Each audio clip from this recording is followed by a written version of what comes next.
if we're able to lift up citizens, we're able to lift up businesses, and folks get access to jobs, and folks then take the money that they earn at those jobs and they purchase their homes, and when they stay in those homes, what happens then is that folks start looking out for each other. The relationship becomes familial. It's not just like you happen to live here and you're transient, you move somewhere else. Folks, you build those relationships, the neighborhoods start to gel, and when the neighborhoods start to gel and become cohesive, that's how you build greater public safety, because folks are looking out for each other.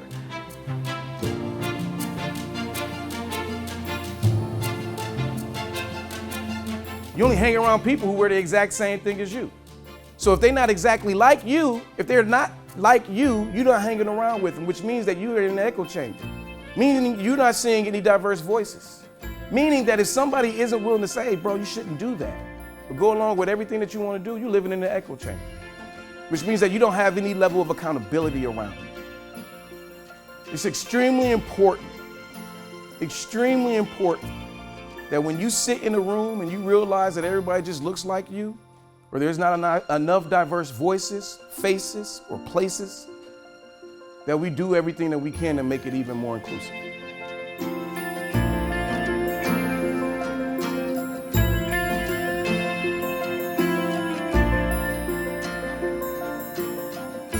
So, at the end of the day, you were created with a purpose. That's the moral of this story. And when we think about purpose, for me, that's, it's evolving, it's changing. When you have purpose, you become a conduit to other things. So for me, what started out as, I want to work for a bank, evolved into, okay, now I can positively impact people and communities.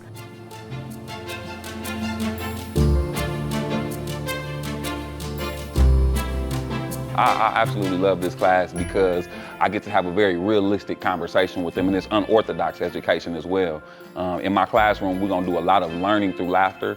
We do a lot of learning through building partnerships and bringing in actual community members who are experts in their field to talk to us about various levels of community development, community building, and community growth.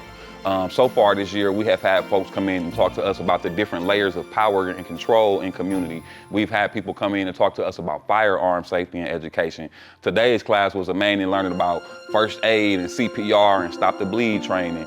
Research various revolutionaries and historical figures who have played pivotal roles in various communities around the world. So I like to think that this is a very well-rounded class as it pertains to giving them practical skill sets to bring out leadership that will affect change in the community.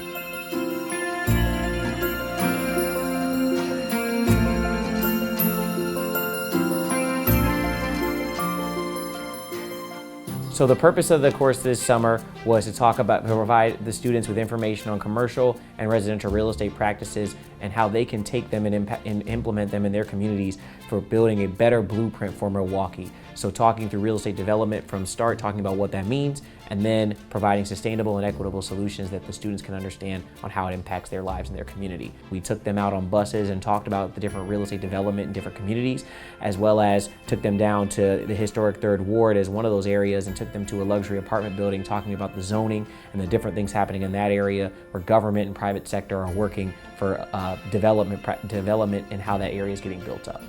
And we just wanted to not just teach the kids about real estate, the supply and demand factors, zoning factors, but also show them, different opportunities, show them, where they could go.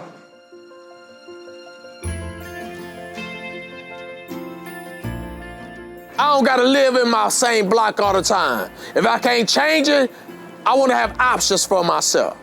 It's a big world out here, it's a big city out here, and we want you to think big, dream big, imagine big.